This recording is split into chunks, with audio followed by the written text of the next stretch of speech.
ოფიციალური თბილისი ტირზნისიდან გატაცებული ბავშვების გათავისუფლების მოთხოვნით ევროსასამართლოს მიმართავს. ამის შესახებ სპეციალური განცხადება იუსტიციის მინისტრის პირველმა მოადგილემ თინათინ ბურჯალიანმა გააკეთა. საქართველოს ხელისუფლება ევროსასამართლოსგან სასწრაფო რეაგირებას ითხოვს 4 ქართველი არასრულწლოვანის დაკავებასთან დაკავშირებით და მოითხოვს ევროსასამართლომ დაავალდებულოს რუსეთის ხელისუფლება მოზარდების სასწრაფოდ იქნან გათავისუფლებული.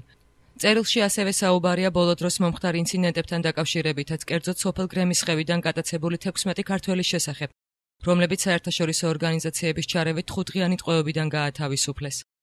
წერილში ნათქვამია, რომ მსგავსი ფაქტები რუსი მესაზღვრეების მხრიდან ბოლო პერიოდში განსაკუთრებით ხშირია, რაც საფრთხეს უქმნის რეგიონში მცხოვრები ადამიანების სიცოცხლეს.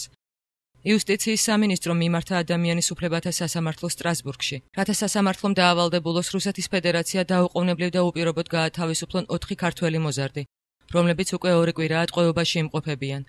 ჯერ კიდევ 2008 წლის 12 აგვისტოს ევროსასამართლომ გამოიტანა შუალედური გადაწყვეტილება, რომლის თანახმადაც რუსეთის ფედერაციას დაევალა სასამართლოს საბოლოოდ გადაწყვეტილების მიღებამდე თავი შეიკავოს ყველა მოქმედებისაგან, რომელიც არღვევს ადამიანის უფლებებს ოკუპირებულ ტერიტორიაზე, განაცხადა თინათინ ბურჯალიანმა.